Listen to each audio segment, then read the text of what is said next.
Buenas tardes, les damos la bienvenida al 10º coloquio de investigación que organiza la Dirección de Investigación y Posgrados de la Universidad Nacional Rosario Castellanos. Mi nombre es Brenda Martínez Hernández y seré quien va a moderar esta mesa titulada Violencia, Desplazamiento y Vulneración de Derechos, perteneciente al programa de Maestría en Derecho Indígena. Esta mesa está conformada por 2 docentes comentaristas a quienes tengo el honor de presentar. Profesora Marta Morales González es doctora en estudios antropológicos, especialista en educación, interculturalidad crítica, estudios decoloniales y defensa del territorio.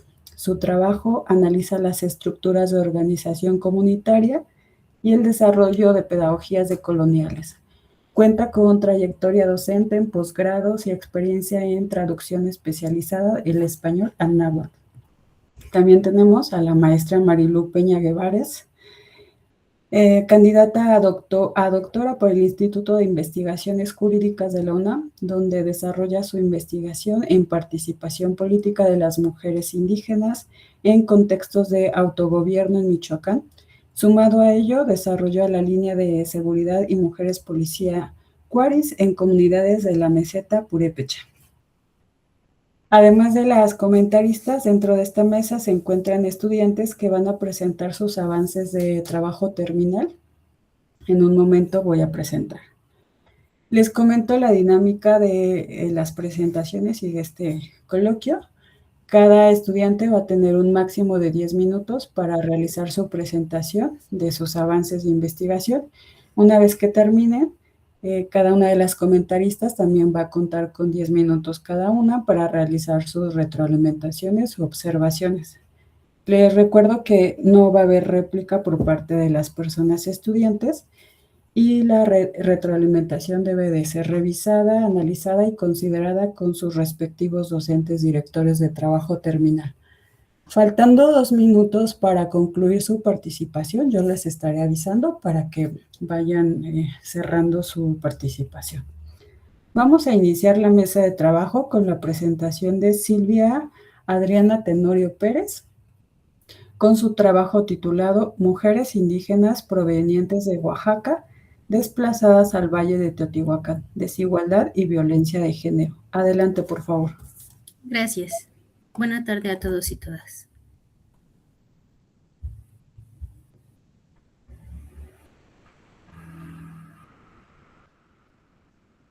Me presento, soy Silvia Adriana Tenorio Pérez. Soy estudiante del posgrado en Derecho Indígena. El título de mi proyecto terminal es Mujeres indígenas provenientes de Oaxaca, desplazadas al Valle de Teotihuacán, desigualdad y violencia de género.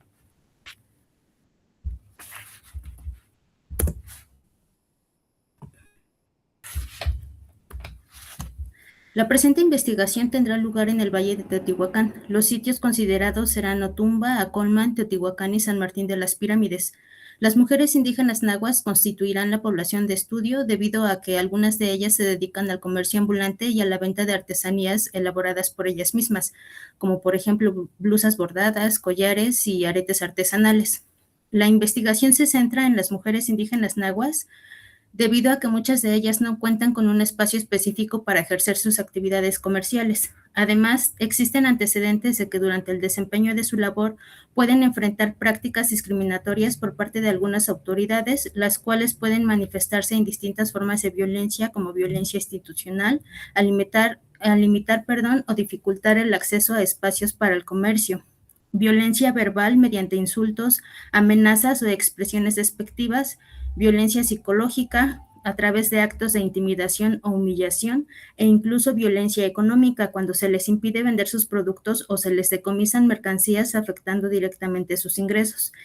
En este contexto, la investigación pretende analizar las estrategias de resistencia que desarrollan estas mujeres frente a las condiciones de desigualdad y violencia de género que atraviesan sus experiencias de vida. De igual forma, busca comprender cómo dichas estrategias les permiten enfrentar las distintas formas de exclusión, discriminación y violencia presentes tanto en el ámbito institucional como en el social y económico. De esta manera, identificar las redes de apoyo, las prácticas comunitarias y los mecanismos de organización que fortalecen su capacidad de agencia y contribuyen a la defensa de sus derechos, así como su identidad cultural y su permanencia en la actividad comercial.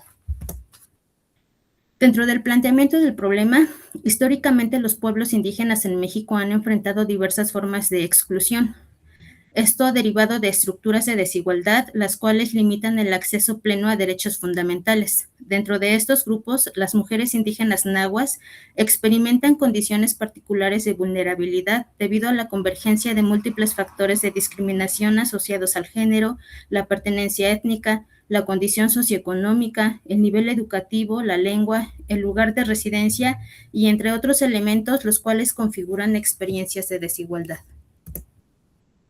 Ahora bien, frente a este contexto, muchas mujeres indígenas nahuas provenientes de Oaxaca migran y se establecen dentro del Valle de Teotihuacán con la expectativa de mejorar sus condiciones de vida y las de su familia. No obstante, esta migración no implica la superación de las desigualdades que enfrentan, ya que continúan experimentando múltiples obstáculos derivados de condiciones estructurales. Asimismo, con frecuencia enfrentan procesos de discriminación relacionados con su identidad étnica, su lengua, su forma de vestir y el lugar de origen. Estas situaciones profundizan aún más la exclusión social y restringen el ejercicio pleno de sus derechos.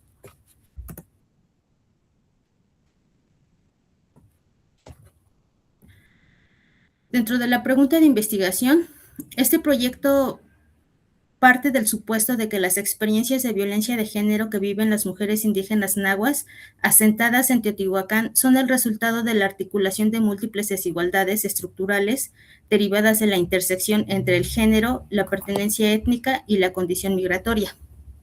Dentro de mi trabajo, la pregunta es, ¿de qué manera los procesos de migración de mujeres indígenas provenientes de Oaxaca hacia Teotihuacán han configurado experiencias particulares de desigualdad estructural y violencia de género durante los últimos 5 años y cómo estas mujeres construyen estrategias de resistencia y ejercen su capacidad de agencia para enfrentar las condiciones de exclusión y discriminación en el lugar de asentamiento?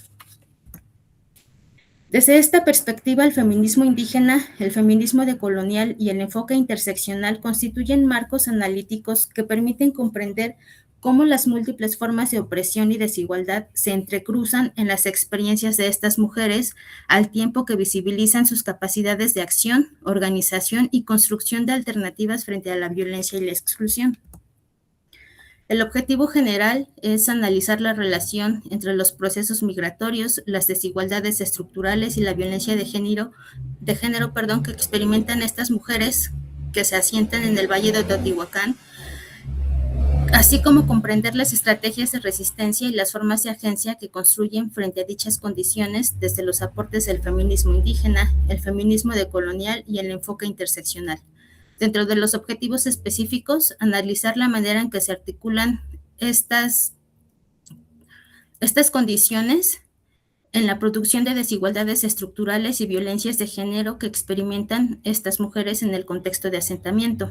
Examinar las experiencias de discriminación, exclusión y violencia desde la perspectiva de las propias mujeres, considerando la relevancia de su identidad cultural, sus saberes, así como las formas de pertenencia comunitaria, y comprender las distintas estrategias de resistencia y las prácticas de agencia que las mujeres indígenas construyen frente a las relaciones de poder asociadas al patriarcado, al racismo y a la colonialidad, así como su contribución a la preservación de la identidad cultural y la reivindicación de sus derechos.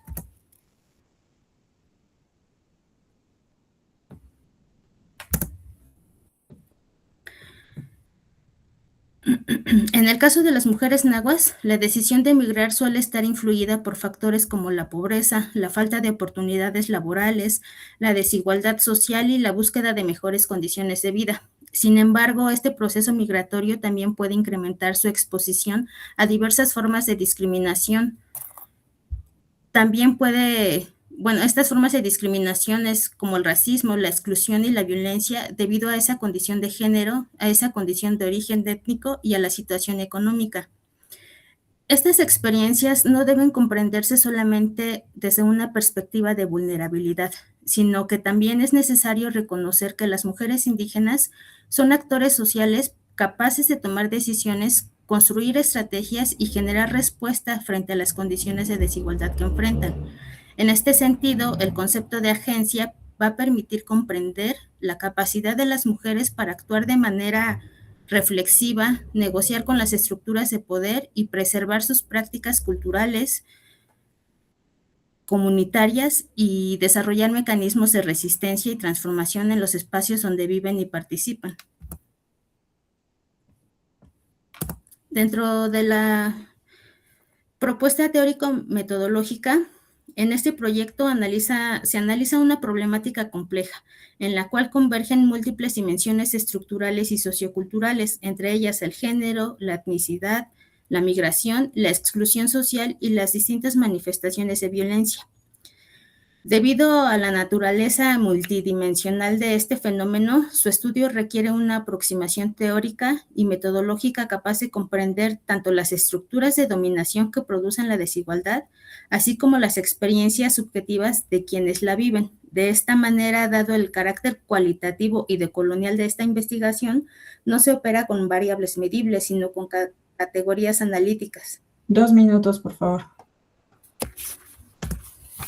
Dentro de los instrumentos y la recolección de datos se van a realizar entrevistas semiestructuradas, las cuales van a permitir recuperar narrativas sobre sus trayectorias de vida, sus condiciones de migración, experiencias de discriminación, formas de violencia de género, redes de apoyo y estrategias de agencia. Dentro de las historias de vida van a permitir profundizar en los procesos biográficos y comunitarios que han configurado sus experiencias antes, durante y después de la migración, y en la observación participante nos va a permitir comprender dinámicas cotidianas, relaciones sociales y prácticas comunitarias en su contexto de vida.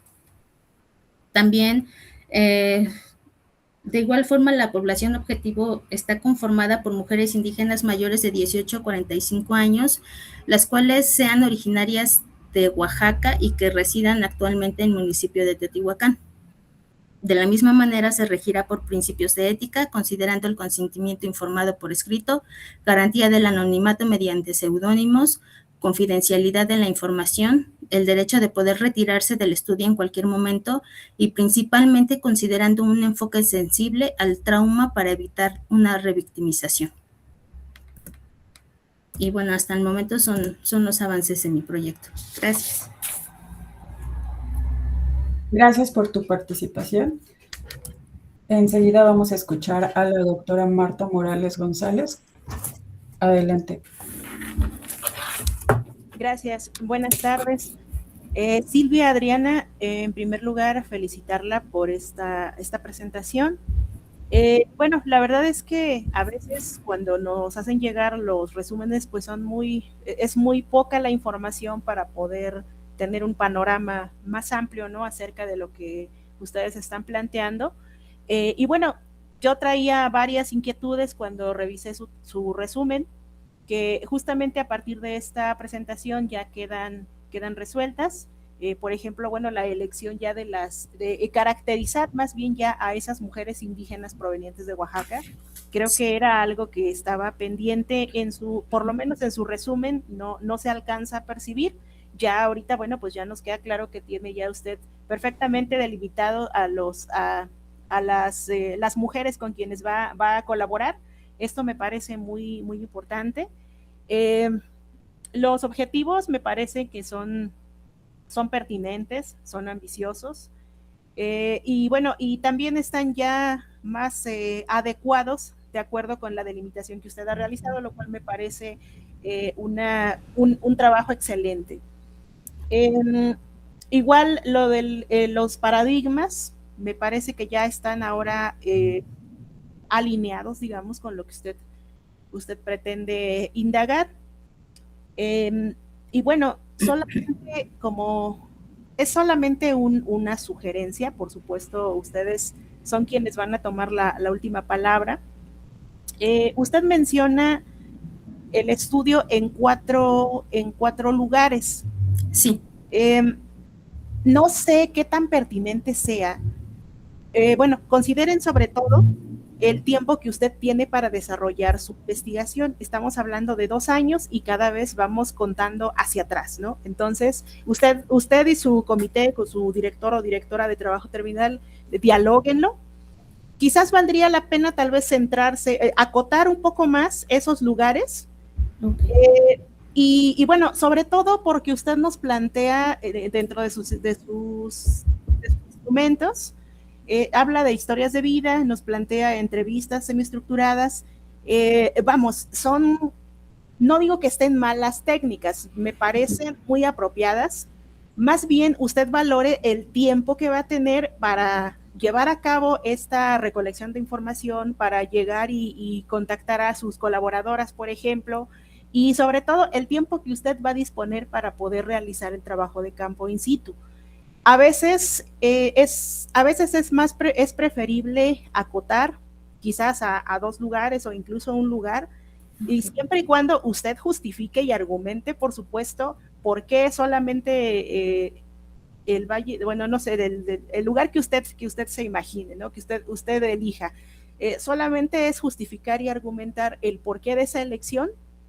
Yo creo que trabajar con historias de vida, yo creo que hablar de entrevistas, pues muchas veces eso da para centrarnos solamente en un lugar o 2, por ejemplo. Pero bueno, insisto, estos solamente son algunos comentarios que pues esperamos que le puedan aportar algo a su trabajo y pues bueno, por lo demás yo creo que es un trabajo muy pertinente, muy, muy bueno y bueno, pues yo qué le puedo decir, yo soy nahua también, entonces realmente todos los trabajos que tienen que ver con el tema de nahuas, independientemente de las regiones en donde se encuentren, pues son pues son muy buenos, ¿no? Y bueno, pues nada, nuevamente felicitarla por esta presentación, me parece que está mucho más completo que el resumen que revisamos. Muchísimas felicidades. Agradecemos su participación, doctora. Enseguida vamos a escuchar a la maestra Marilu Peña. Adelante, por favor. Muchas gracias. Bueno, igual felicitar a la colega. Coincido con lo que comenta la doctora Marta, en cuanto a primero esta diferencia, ¿no?, entre el resumen que nos entregan y ya la exposición, lo cual considero que pues sí está sin duda más elaborada, ¿no?, ahora que la escuchamos. Y bueno, igual yo considero que es un tema, sí, muy relevante, ¿no?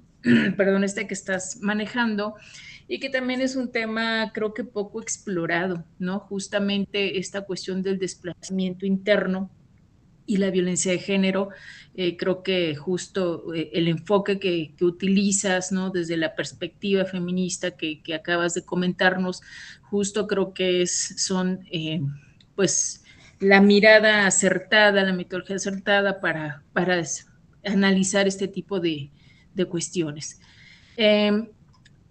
Yo los comentarios que te haría sería sobre todo igual, ¿no? Como que pensando que están en situación, ¿no?, de probable, vaya, que no es fijo, que se pueden mover quizá en algún momento, ¿no?, justo en términos de movilidad en que se encuentra este sector que tú quieres analizar. No sé, por ejemplo, yo te preguntaría cómo validarías los instrumentos que tú comentas, no sé, que lo pensaras un poco, ¿no? ¿Cómo es que estarías validando estos instrumentos que tú vas a utilizar, que nos comentas, como metodología que tú vas a utilizar? Yo creo que sería importante, poder observar esa parte, ¿no?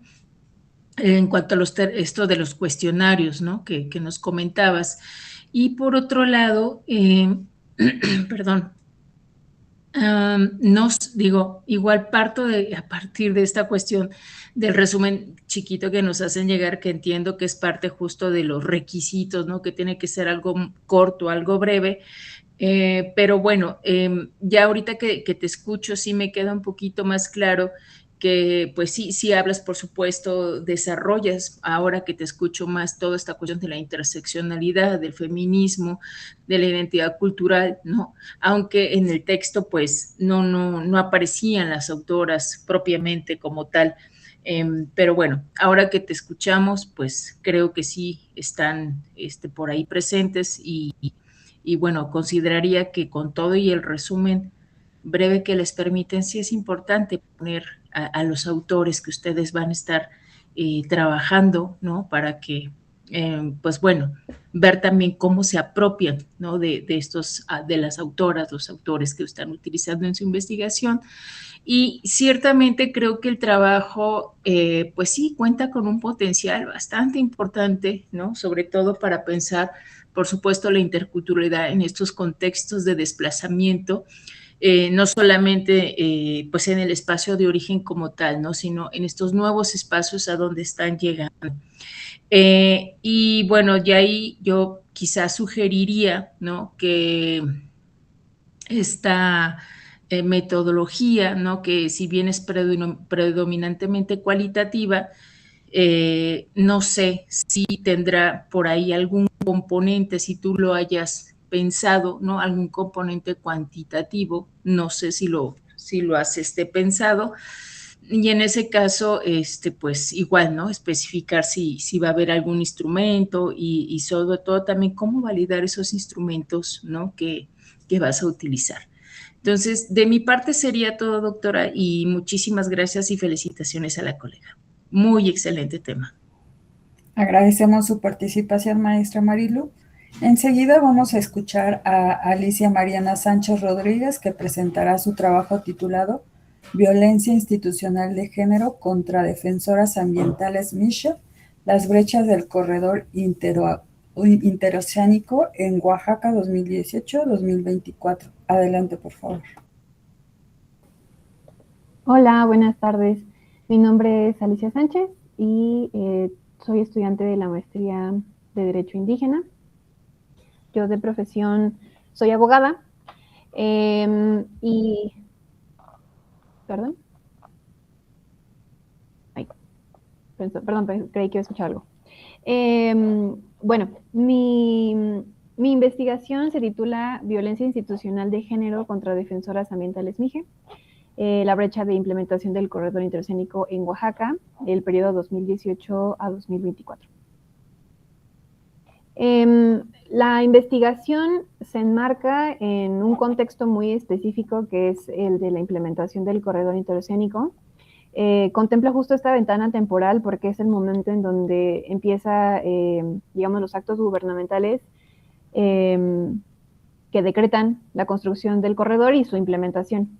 Y me parecía muy relevante justo porque como proyecto se planteó que iba a ser una infraestructura de desarrollo para la zona, pero en general se observan como estos megaproyectos, sobre todo en el contexto de la crisis climática, tienen impactos ambientales muy fuertes que además cambian la estructura social, ¿no? De los lugares en donde se implementan. Y el corredor en particular se busca, o bueno, ya se implementó, dentro de una zona con gran diversidad natural y también social. Es una de las zonas con mayor presencia de comunidades indígenas. Y su construcción desde el inicio es bastante problemática, se implementó sin contar con los permisos ambientales adecuados, con una consulta pública previa, libre e informada bastante cuestionable. Y a partir de este contexto, pues surgen muchos procesos de defensa en el territorio, en el que destaca la participación del pueblo Mije de la zona de Oaxaca, del istmo de Tehuantepec. Y dentro de este sector en específico, pues el papel que las mujeres han tenido en la defensa ambiental en general, pero también en este contexto, pues ha sido muy relevante. Sin embargo, pues estas personas que se han puesto en esa situación y en la obligación o quizá sí, pues básicamente se les fue orillando un poco, ¿no? A ponérseles en esa situación de defensa, se han visto expuestas a una violencia que tiene que ver con la labor que están haciendo, pero en el contexto particular de las mujeres, pues es una violencia diferenciada. Se observa que no solamente están atravesadas por la violencia que pueden recibir por ser defensoras, sino también por ser mujeres, y a eso se le suma el hecho de ser indígenas, ¿no? Entonces, hay una intersección que me parecía muy interesante abordar, que es justo, ¿no? Ese cruce entre esas tres categorías que pueden poner a una persona en vulnerabilidad. Y en este contexto específico de la defensa ambiental, se observa que el Estado o el gobierno es uno de los principales agresores de los defensores ambientales. A pesar de que tiene una serie de disposiciones en el marco jurídico sobre defensa ambiental y sobre violencia de género. Entonces, me pareció muy, muy interesante esta contradicción entre los marcos jurídicos que son bastante robustos y tienen bastantes disposiciones, tanto en materia de defensa de derechos humanos como de violencia de género, que sin embargo no han terminado de verificarse en la realidad, ¿no? del Istmo de Tehuantepec. Entonces, analizando un poco de la bibliografía, Rodolfo Stavenhagen establece este concepto de brecha de implementación cuando se hablan de los cambios que se realizaron en el marco jurídico para asegurar el respeto de los derechos de los pueblos indígenas, y cómo sigue existiendo un vacío entre el marco jurídico a nivel formal y el marco jurídico a nivel material. Y ese es el concepto con el cual estoy abordando esta situación tan compleja. Y para ello el objetivo general que me planteé pues, es justo analizar estas brechas de implementación de estos dos marcos jurídicos, el de defensa ambiental y el de violencia institucional de género, respecto a la situación de las defensoras MIGE en Oaxaca, en este periodo, ¿no? 2018-2024. Mis tres objetivos específicos va a ser, el primero, determinar cómo fue la implementación del corredor interoceánico para que sea la base a partir de la cual se pueda desarrollar los otros dos objetivos y los otros dos capítulos, que justo versan en hacer básicamente el mismo ejercicio de identificar esta brecha que existe entre el marco normativo del derecho a defender y la implementación del corredor interoceánico, y el de violencia institucional de género. Para la metodología, lo que planteé es una investigación cualitativa con el enfoque de un estudio de caso y su problemática, ¿no? Está muy bien situado el contexto que quiero estudiar y estoy planteando dos técnicas para la recolección de información: la revisión documental, tanto de legislación como de estudios académicos, de informes de organizaciones de la sociedad civil. Esto va a ser una revisión temática y va a ser la base también para analizar la información que pueda ser recopilada a partir de entrevistas semiestructuradas. Las entrevistas las estoy planteando tanto a informantes clave, que pueden ser abogados o personas dentro del sector de la sociedad civil, tanto a ellos como a defensoras MIGE. Las entrevistas se plantean justo de manera semiestructurada para que pueda ser un ejercicio, un diálogo, más que, bueno, realmente con el objetivo de evitar cualquier tipo de extractivismo. Entonces se plantea una guía de preguntas que es un poco para ir, pues justo, guiando la conversación. Vamos a contar con un consentimiento informado y también incluyo un ejercicio de objeto testigo. La idea es que las defensoras puedan presentar un objeto que represente su relación con el territorio y a partir de eso dar inicio con el espacio de diálogo. La idea también es que sea un espacio un poco catártico para ellas, porque justo quiero abordar todas estas agresiones a las que se han visto expuestas en razón de su labor, y al tener pues el componente de violencia de género muy presente, pues me parece importante crear como este espacio de seguridad. Estoy planteando las entrevistas tanto en modalidad presencial como en línea. Probablemente por un contexto de seguridad sea mejor hacerlo en línea, pero aún está por definirse eso. Y bueno, compartirles algunos de los resultados que llevo hasta ahora, sobre todo de la investigación documental. Como ya adelantaba, pude confirmar pues, que justo existió esta construcción ilegal del corredor interoceánico porque no contaba con los permisos necesarios y pues no realizó la consulta previa libre e informada a los pueblos y comunidades indígenas en el Istmo de Tehuantepec. Realizó una especie de sesión informativa y a los 2 días dio por concluido el proceso. Entonces, las propias comunidades que han sido entrevistadas en algunos de los informes que leí señalan como no vieron cumplirse, ¿no? Como todas las formalidades. Por lo que respecta al marco jurídico para la implementación del corredor, se emitieron una serie... Sí, gracias. Una serie de decretos que dan un poco cuenta de este contexto en el que se permitió la militarización del territorio y a partir de esa militarización se han observado impactos sociales que han afectado particularmente a las mujeres. Se constata que existe un contexto generalizado de violencia hacia los defensores, pero que existe pues estos impactos diferenciados hacia las mujeres defensoras. Los datos específicos sobre ese contexto en particular es lo que espero obtener a partir de las entrevistas. Y también existen informes que confirman que el Estado es el principal agresor de los defensores que están realizando pues, esta defensa del territorio en el contexto del corredor interoceánico. Y pues sería todo. Gracias por tu participación. Enseguida vamos a escuchar la retroalimentación de la doctora Marta Morales. Gracias.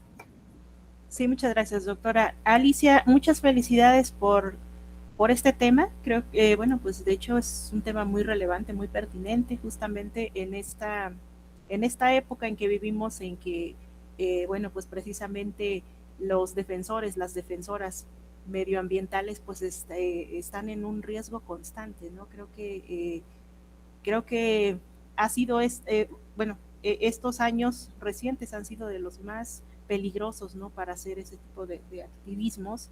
Y bueno, y sin embargo, pues, de todas maneras seguimos viendo mucha, es que no sé cómo llamarlo, sí, iniciativa, pero no creo que se pueda considerar de esa manera. Pero bueno, a lo que voy es que realmente, a pesar de todo ese riesgo, siguen existiendo esfuerzos y gente, ¿no? que están defendiendo sus territorios, ¿no? Justamente, bueno, también para comenzar quería mencionar que ya ahora que la escuchamos exponer su tema, pues ya queda más claro algunas de las dudas que surgieron a partir del resumen que revisé, ¿no? En primer lugar, creo que, bueno, ya usted mencionaba esta cuestión del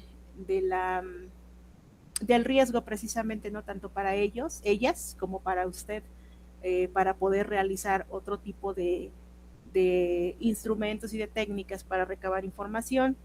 Bueno, cuando la escuchaba hablar sobre este interés de conocer por parte de ellas cómo interpretan sus territorios, cómo entienden y cómo defienden sus territorios, pensaba yo en la cartografía social.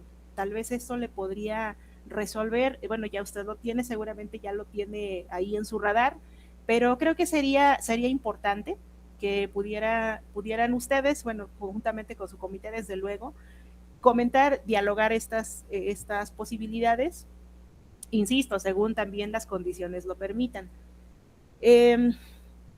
Bueno, por lo demás, entiendo que ya usted ha hecho revisión documental, ha revisado también documentos de carácter académico, seguramente ha revisado tesis, ha revisado artículos. No sé si ya lo tiene, es probable que sí, pero bueno, valdría la pena tal vez estructurar más un estado del arte. Eso le permitiría también conocer, bueno, saber más bien en dónde está usted situada y qué es lo que sigue, ¿no? ¿Qué es lo que falta? Por otro lado, solamente hacerle una pequeña observación. Bueno, habla mucho de la, es que de alguna manera, pues sí, ¿no? La defensa del territorio. Y usted mencionaba algo que ahora, bueno, la crisis climática, la defensa del territorio, desde luego. Y bueno, pensaba en las cosmopolíticas, ¿no? Las políticas del cosmos, ¿no? O relacionadas con el cosmos, la cosmovisión, o las cosmovisiones, ¿no? Pensaba, por ejemplo, justamente en el pueblo Wixárika, cuando defendieron Wirikuta, ¿no? En la región entre Durango, Zacatecas, bueno, esta parte. Ellos apelaban bueno, más bien aquí ya fue un esfuerzo conjunto, pero ellos apelaban a partir de las cosmopolíticas para poder defender su territorio, bueno, que ellos utilizan, ¿no? Dentro de su peregrinaje en la región de territorio Wirikuta. Y esto me lleva a esta otra pregunta que me surgía. Hablemos de la crisis climática, ¿no? Ahí en esa región. Mi duda aquí surge es saber, por ejemplo, si existen algún tipo de práctica ritual, práctica tradicional, relacionado con el cuidado y la protección del medio ambiente. Porque, bueno, estamos hablando de que es un territorio mije, estamos hablando de las defensoras mijes, y muchas de las veces, bueno, tal vez esto quizás está muy, muy dicho ya, pero justamente me parece que los pueblos indígenas pues son unos de los que más defienden sus territorios, más se preocupan por el ambiente, más se preocupan por entablar relaciones de cordialidad y de reciprocidad entre todos los habitantes del mundo, y eso muchísimo antes de que surgiera este interés o esta alerta sobre el cambio climático y la crisis ambiental o medioambiental, ¿no? Entonces, por eso mi duda, no quiere decir que lo tenga que incorporar, no estoy diciendo eso, pero simplemente creo que eso también le permitiría abonar y abordar el tema, no solamente desde lo jurídico, sino también precisamente desde un ámbito sociocultural, con pertinencia cultural en ese territorio mije. Bueno, lo otro solamente es recomendar que tener cuidado con los conceptos que utilizamos, ¿no? Porque precisamente una de las consignas, por ejemplo, de nuestra universidad es precisamente ya no hacer investigación extractivista, no hacer investigación que vulnere, ¿no? a los sujetos, ¿no? a las colectividades. Y bueno, finalmente, por eso es que luego preferimos nombrar colaboradoras y no informantes. Pero bueno, desde luego eso también dependerá del nivel de participación y colaboración que ellas tengan con usted. O sea, no estoy diciendo que esté mal, sino más bien es explicar si las llamo informantes porque son informantes, si las llamo colaboradoras porque son colaboradoras, o si las llamo coautoras porque son coautoras, ¿no? Eso solamente, seguramente eso también ya usted lo tiene desglosado en su trabajo más extenso, pero bueno, no está de más mencionarlo. Por lo demás, es un trabajo muy pertinente y pues muchísimas felicidades por esta presentación. Serían todos mis comentarios, doctora. Gracias. Agradecemos su retroalimentación, doctora Marta. Enseguida vamos a escuchar a la maestra Marilú Peña. Adelante, por favor. Muchas gracias, doctora. Y igualmente felicitar a la licenciada Alicia por este trabajo que nos presenta el día de hoy. Justo creo que este trabajo que nos presentas a partir de ya tu exposición, independientemente del resumen que nos entregan, pues se nota que ya ha alcanzado un nivel de solidez, ¿no? Sobre todo me llama mucho la atención que ya tienes, pues digamos, algunos resultados preliminares como tal, ¿no? Lo cual pues permite de algún modo evaluarlo quizá de manera más exigente, por decir algo, ¿no? Considero que sí, que la metodología que estás utilizando en esta investigación pues es está bien triangulada, ¿no? Hablar de este test de proporcionalidad de la Suprema Corte, el análisis normativo y el trabajo empírico, creo que van a ser una metodología pues muy buena, justo conforme al mismo tema y la gravedad, por supuesto, lo demandan, ¿no?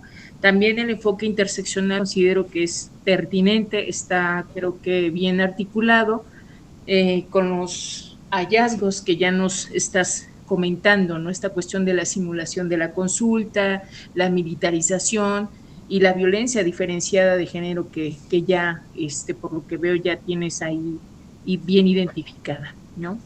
Yo igual me sumo a los comentarios de la doctora sobre tu investigación.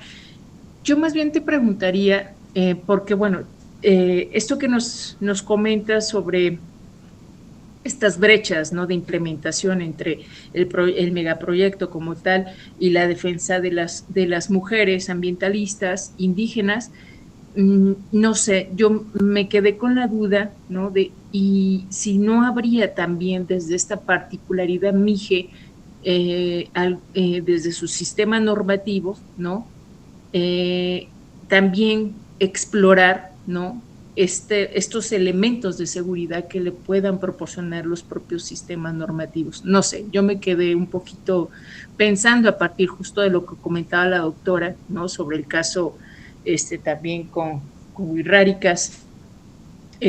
No sé, pensarlo también, digo, ir más allá de propiamente de que sabemos que el Estado, pues, digo, después de ver el número de asesinatos que se repiten cada día, ¿no?, sobre los defensores ambientalistas, hombres, mujeres, pero pienso también en esta mirada, ¿no? No sé si lo tengas contemplado en tu investigación, si yo consideraría que sería un elemento que valdría la pena explorar. Yo lo dejo sobre la mesa y pues sí, ¿no?, buscar estos posibles mecanismos desde la comunidad MIGE para la protección de estas defensoras.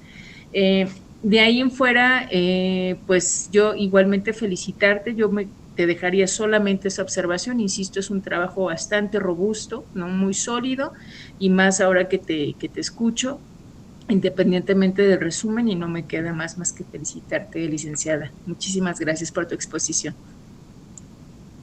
Agradecemos la participación de la maestra Marilu Peña. Enseguida vamos a escuchar a Víctor Jesús Espinosa Gómez con el trabajo titulado Vulneración de los derechos indígenas en procesos judiciales en la Ciudad de México. Acceso a la justicia y reconocimiento de la jurisdicción indígena. Adelante, por favor.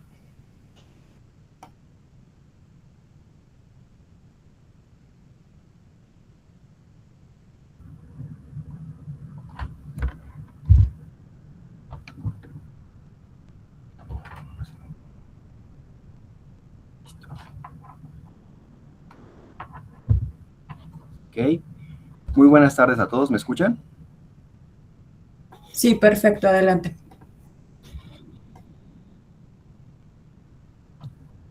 Buenas tardes, profesoras y colegas. Mi nombre es Víctor Jesús Espinosa Gómez y el día de hoy les presento los avances de mi proyecto terminal titulado Vulneración de los derechos indígenas en procesos judiciales en la Ciudad de México, acceso a la justicia y reconocimiento de la jurisdicción indígena. Para situarnos, partiremos de un mandato claro, el artículo 2 constitucional, mismo que señala la composición pluricultural y multiétnica de la nación, y la misma está sustentada en sus pueblos indígenas. Asimismo, también señala el derecho de los pueblos a la libre determinación y autonomía. Aunado a esto, también tenemos el convenio 169 de la OIT y la Declaración de la ONU, mismos que exigen un acceso a la justicia intercultural y efectivo. Sin embargo, existe una brecha material entre este reconocimiento normativo y la práctica judicial diaria. La Ciudad de México no solo es territorio histórico de pueblos originarios, sino un centro de migración indígena contemporánea. Ante este escenario, el Poder Judicial local enfrenta un reto mayúsculo. Hoy en día, la omisión de la consulta previa, la ausencia de protocolos interculturales reales y el desconocimiento de los sistemas normativos indígenas se traducen en barreras lingüísticas y omisiones procedimentales que vulneran de manera sistemática los derechos humanos de estas comunidades.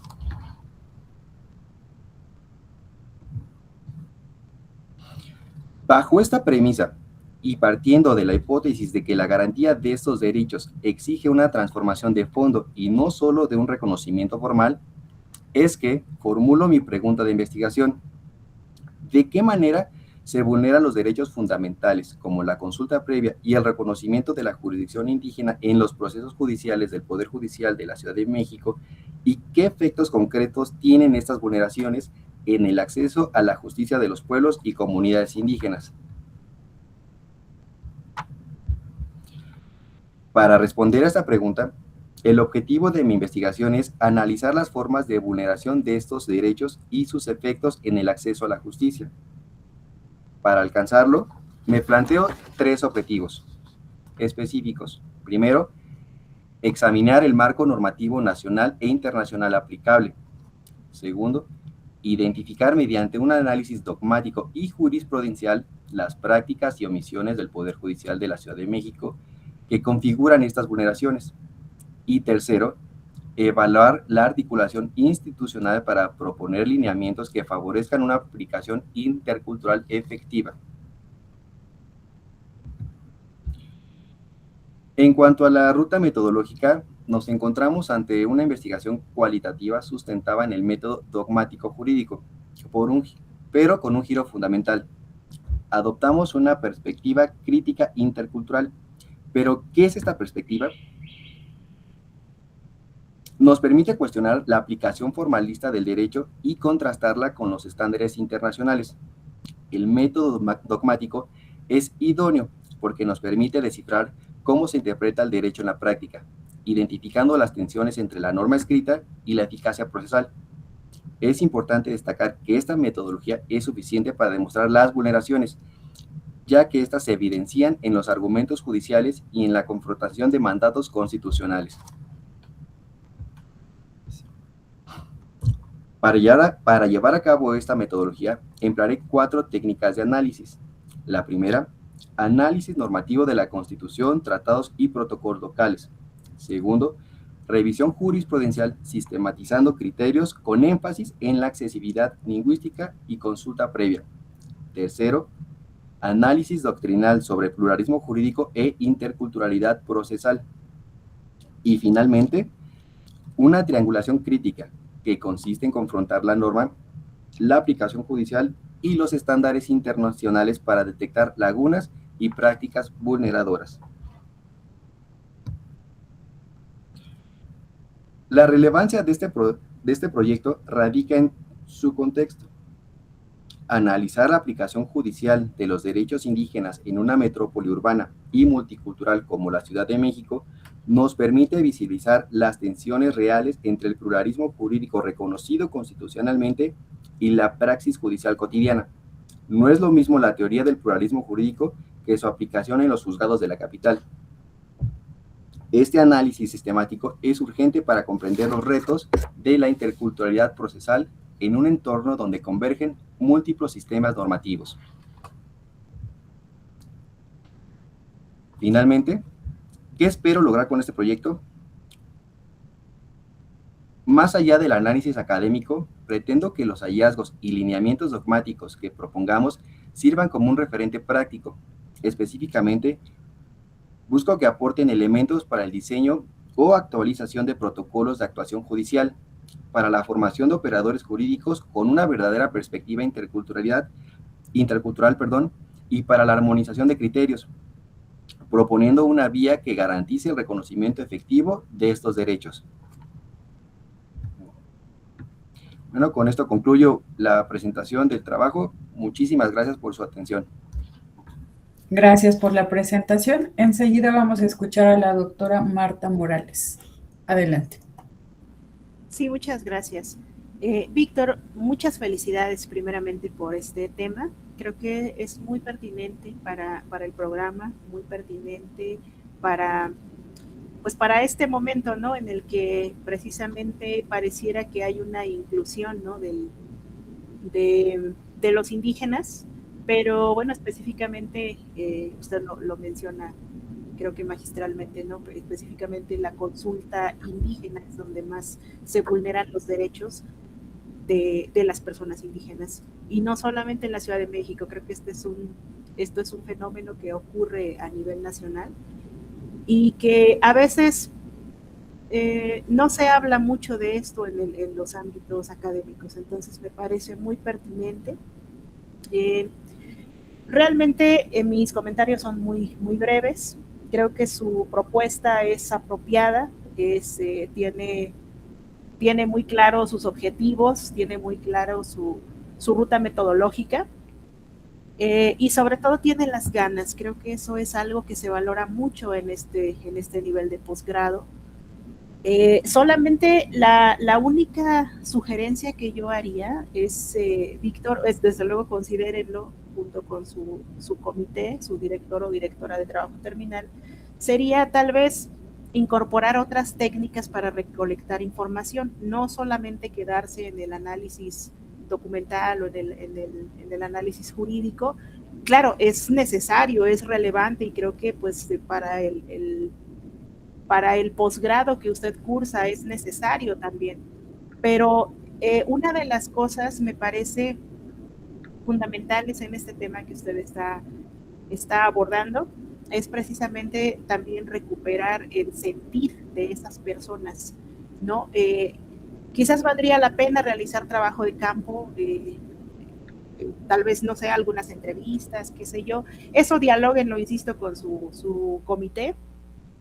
Pero yo creo que el incorporar estos testimonios, incorporar tal vez la voz de las personas indígenas que participan o que no participan en estos entornos, podría ser un plus que le puede dar mayor riqueza a la propuesta que usted nos está planteando. Bueno, solamente serían estos mis comentarios. Muchísimas felicidades nuevamente. Y bueno, gracias, doctora. Gracias, doctora Marta. Enseguida escuchamos a la maestra Marilu Peña. Adelante, por favor.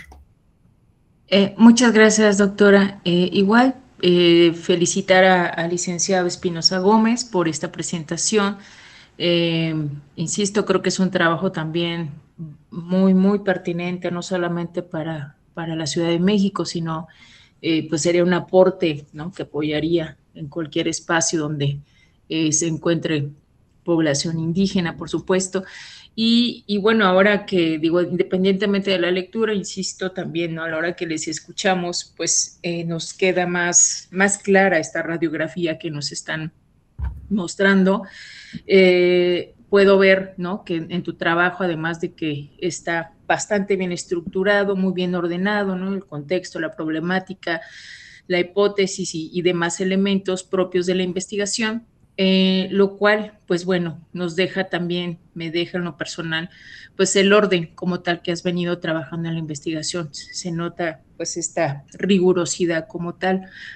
Y creo que justo retomando parte de lo que dice la doctora Marta, ¿no?, es, si bien tu trabajo es el que mejor conecta, por decirlo así, en este caso con este eje del pluralismo jurídico, ¿no?, desde un enfoque dogmático, sí, justo como hay como, pues sí, creo un nivel de riesgo, ¿no?, del método dogmático jurídico, en el sentido de que quizá no terminemos evaluando, ¿no?, la aplicación correcta del derecho estatal, pero la cuestión aquí es si no cuestionamos también el marco de análisis mismo, ¿no?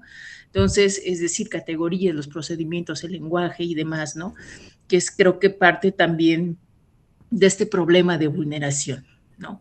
Entonces, sumándome a lo que comenta la doctora Marta, yo creo que aproximarse también, a lo mejor, igual, con que lo comentarás con tu comité, desde esta perspectiva de la antropología jurídica, ¿no?, justamente para pues no reproducir de manera crítica, ¿no?, este marco normativo que vas a analizar. Yo creo que justo esta perspectiva te permitiría, digamos, pues sí, tener como un manejo muchísimo más crítico que sujetarnos propiamente así como tú nos lo estás proponiendo, ¿no? De ahí en fuera, creo que, insisto, es un trabajo muy hecho, muy armado, muy claro, ¿no? Y de ahí en fuera, pues, no sé, igual preguntarte, igual que te lleves esta pregunta, ¿no? ¿Qué tanto se distingue esta propuesta que tú nos haces de los lineamientos dogmáticos, ¿no? De los protocolos de actuación con perspectiva intercultural que ya existe en el Poder Judicial en Ciudad de México? ¿Cómo estará innovando tu investigación respecto a esto que ya existe? Nada más, esos serían mis comentarios. Muchísimas gracias por la lectura y felicidades, licenciado Espinosa Gómez. Gracias, maestra Marilu. Por último, vamos a escuchar a Elizabeth Balbuena Domínguez, que presentará su trabajo titulado Las violencias que se ejercen en contra de estudiantes universitarios indígenas de la UNAM, el caso de Filosofía y Letras. Adelante, por favor. Buenas tardes. Muchas gracias, compañera, por el apoyo. Quiero iniciar comentando, bueno, como tal, yo soy Elizabeth Balbuena Domínguez. El título de mi proyecto es Las violencias que se ejercen en contra de estudiantes universitarios indígenas de la UNAM. Específicamente, me centraré en el caso de la Facultad de Filosofía y Letras de la UNAM. ¿Por qué mi interés por este tema? Porque considero que debe de haber una congruencia entre lo que se dice dentro de la máxima casa de estudios y por lo que se ha luchado. Hablamos, por ejemplo, de la OIT en general, esa lucha histórica para ganar terreno en el reconocimiento a esa diversidad cultural.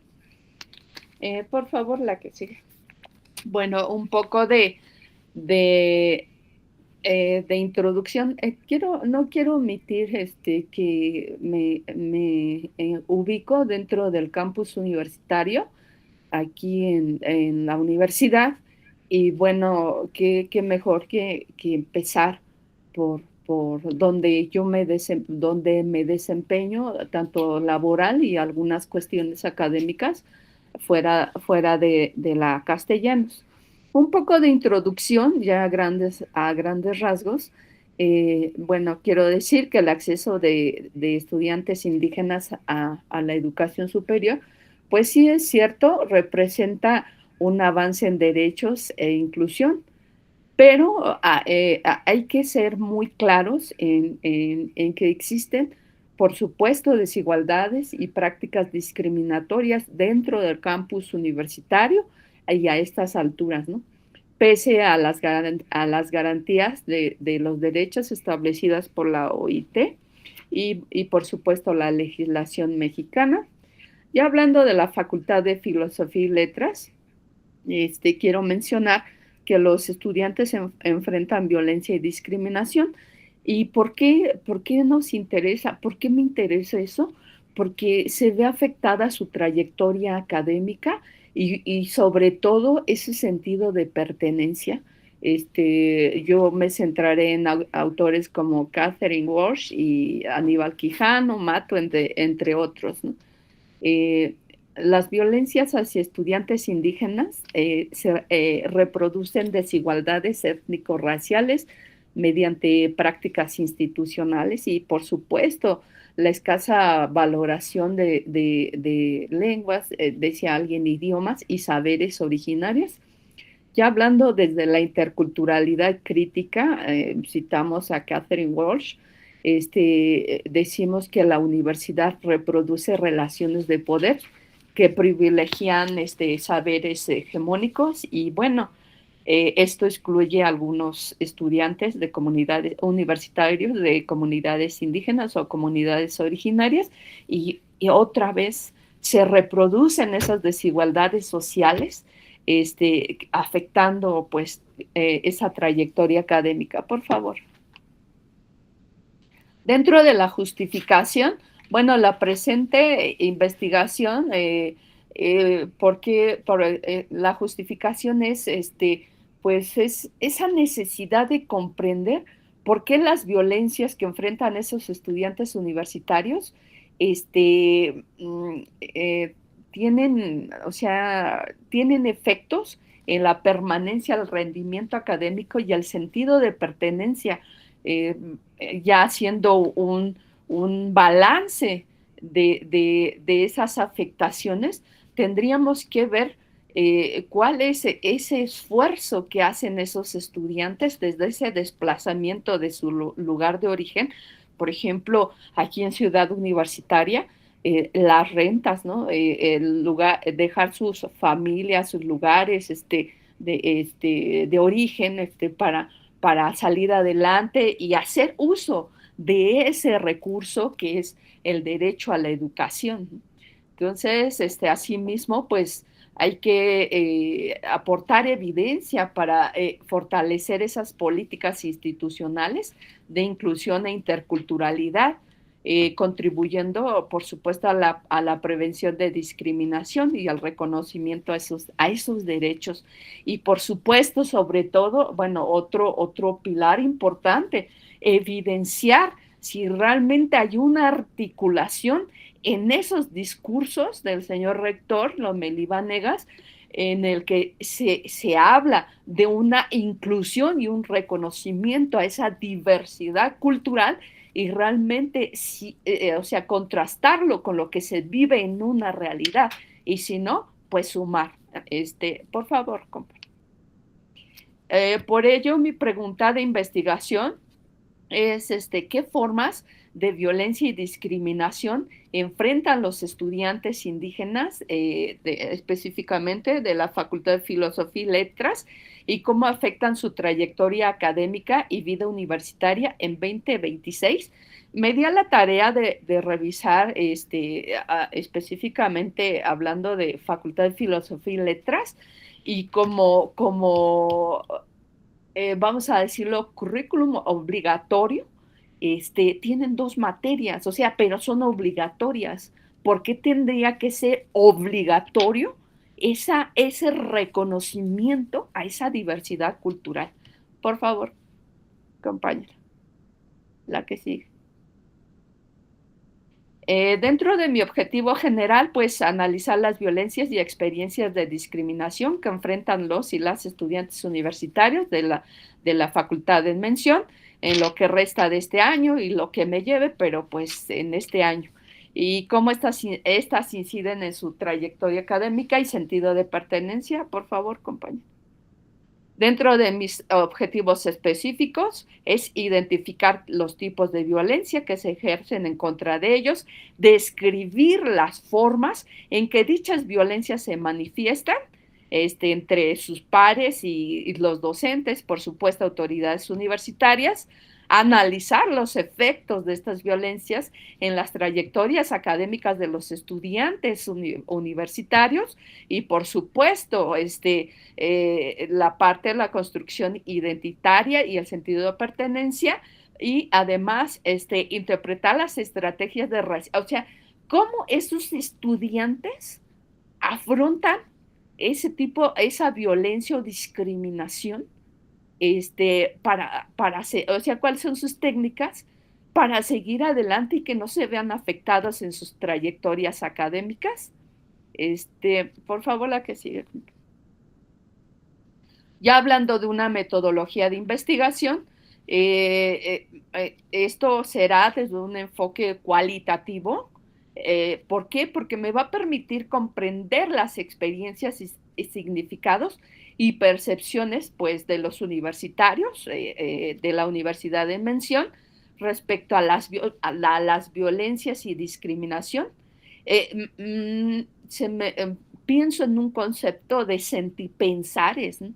El diseño será fenomenológico con una perspectiva intercultural. 2 minutos, por favor. Sí, ajá. Gracias, decolonial, y buscará recuperar las voces de los participantes y analizar las desigualdades estructurales. Además, la recolección de datos se realizará mediante entrevistas semiestructuradas y el análisis de documentos institucionales con el fin de contrastar las experiencias vividas en los marcos normativos existentes. La que sigue, por favor. La selección de participantes será intencional y voluntaria, considerando a los estudiantes. El análisis de información se llevará a cabo mediante categorías como violencia, discriminación, trayectorias académicas. Bueno, esta metodología es coherente con el enfoque decolonial. Finalmente, se garantizarán principios éticos como el consentimiento informado, confidencialidad y el respeto a la autonomía de los y las participantes. La que sigue. Bueno, gracias. Los hallazgos, finalmente los hallazgos me ayudarán a contribuir a generar conocimiento que fortalezca el diseño y posiblemente la implementación de políticas universitarias más incluyentes, sustentadas en el respeto a la diversidad cultural, igualdad de oportunidades y la garantía de los derechos de los estudiantes pertenecientes a pueblos originarios. Bueno, eso sería todo. Me gustaría decir más, pero gracias. Gracias por su participación. Enseguida vamos a escuchar la última ronda de retroalimentaciones. Doctora Marta Morales, adelante, por favor. Sí, muchas gracias. Elizabeth, bueno, en primer lugar, felicitarla por esta exposición. De hecho, desde el resumen que usted nos envía, se aprecia, ¿no?, que ya tiene un gran avance, tiene bien definido su ruta metodológica. A mí me parece muy pertinente. Y bueno, y esto último que nos mencionaba, creo que bueno, con esto resuelve usted algunas de las inquietudes que yo tenía. Me parece muy acertado hablar de los sentipensares, ¿no? Precisamente el asunto, el tema de las violencias hacia el estudiantado, sobre todo, ¿no? Hablemos de este aspecto, pues generalmente siempre se omiten, o como ya usted mencionaba, se piensa que porque ya existen los documentos, las normativas, etcétera, o esa aparente inclusión ya no ocurren, cuando muchas veces es todo lo contrario, ¿no? Entonces, bueno, creo que es un tema muy pertinente. Creo que estos temas se tienen que abordar y se tiene que hablar de lo que realmente sucede o no sucede, ¿no?, ahí dentro de las instituciones.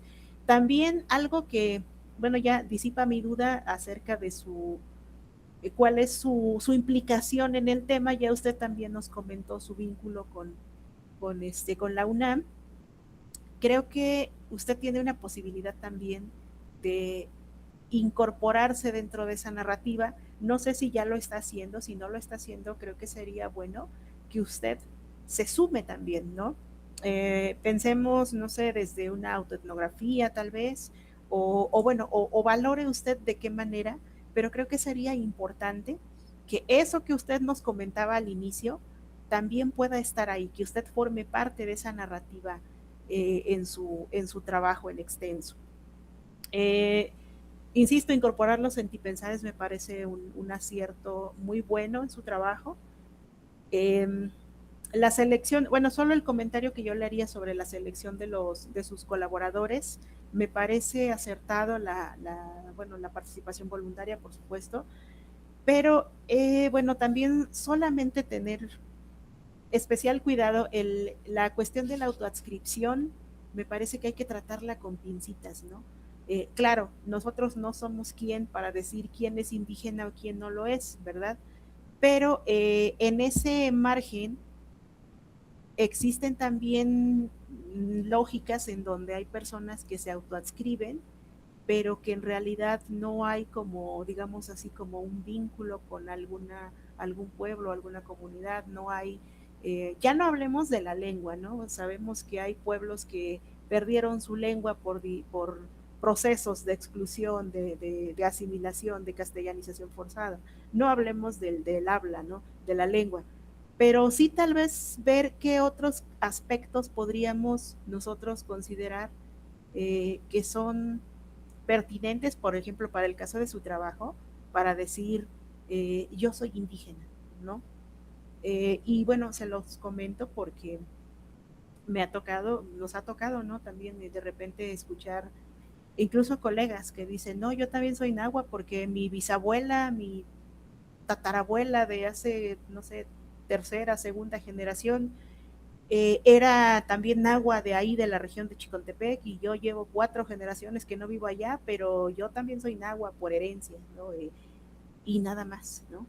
O sacan de repente el ancestro, la ancestra indígena, pero no nos están diciendo qué más, qué vínculos comunitarios hay, no sé, vamos, insisto, yo no quiero que se tome como que nosotros somos autoridad para decir quién es o quién no es, no se trata de hablar de un indigenómetro, pero sí tal vez de considerar usted, bueno, ustedes, ¿no? Juntamente con su comité, de valorar qué tan pertinente o qué criterios de selección podría usted considerar para hablar del concepto de autodescripción. Sería el único comentario y sugerencia, por supuesto ustedes tienen la última palabra, y bueno, pues por lo demás, yo la felicito, es un trabajo muy pertinente, muy sólido y pues con una ruta metodológica muy acertada. Muchas felicidades.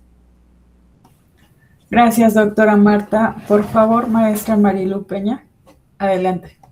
Sí, muchas gracias, doctora. Igual me suman las felicitaciones a la compañera Elizabeth. Considero que igualmente es un tema pertinente, urgente, por no decirlo también, ¿verdad? El cual pues ciertamente pues tiene un anclaje, ¿no?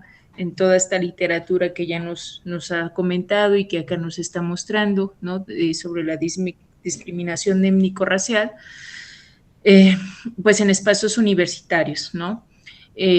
Digo, me resuena porque, bueno, al menos en los espacios que yo he podido estar en la UNAM, pues claro que también fuimos parte de esa discriminación en algún momento, pero como estudiantes de posgrado. Pero bueno, en tu caso solamente son estudiantes de licenciatura, ¿no? En la Facultad de Filosofía y Letras. Pero creo que ciertamente pues sí es urgente, digo, con todo y que ha pasado ya sus años, ¿verdad? Que estuve yo ahí en la maestría, pero era una situación, pues bueno, de verdad que uno, no, bueno, yo no lo entendía, ¿no? Pero en fin, y sigo sin entenderlo. Pero en ese sentido creo que pues sí, el tema que nos presentas, estimada Elizabeth, pues es más que pertinente.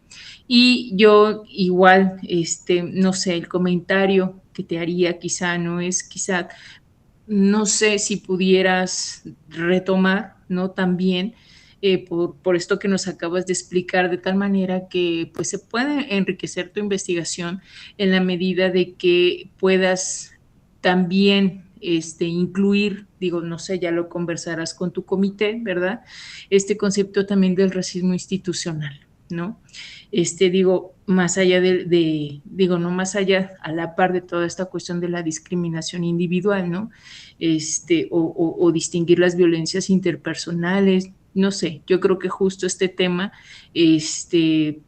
no sé, se puede dialogar con ellos, yo creo que eso justo le daría a tu investigación también, pues algo como ya mucho, muy perfilado respecto a la institución como tal, ¿no? Y pues no sé, yo igual me preguntaría, ¿no? Por ejemplo, ¿cómo es que en esta cuestión de operacionalizar el concepto de violencia, ¿no? Para los efectos de codificación, digo, partiendo de que vas a hacer las entrevistas y todas estas cuestiones, ¿no? No sé, solo son para actos explícitos o también para algunas omisiones institucionales, ¿no? Como falta de apoyos, invisibilización, etcétera, ¿no? En el currículo, etcétera. No sé, o sea, yo creo que esa parte no me quedó muy clara en el texto y ahorita que te escuchamos, no sé, me quedé un poquito pensando en esa cuestión, ¿no? ¿Cómo vamos a operacionalizar este concepto en tu investigación?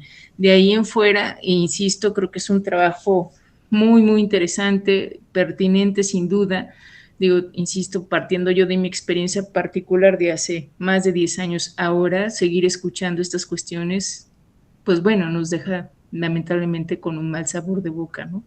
Pero me parece, insisto, muy, muy bueno. Y lo otro, hablas de esta cuestión de utilizar también toda desde esta perspectiva del sentir y pensar, que insisto, también me parece pertinente para tu investigación, pero no lo encuentro en ningún lado en tu resumen, ¿no? En la bibliografía, en el cuerpo del texto, no aparece ningún autor, autora que esté hablando sobre estas cuestiones. A su vez tampoco, digo, aquí lo tenemos en pantalla, ¿no? Las referencias de tu trabajo, pero no está tampoco. Entonces, si lo vas a utilizar, sugiero que, pues bueno, también se integre en tus trabajos, en tu redacción.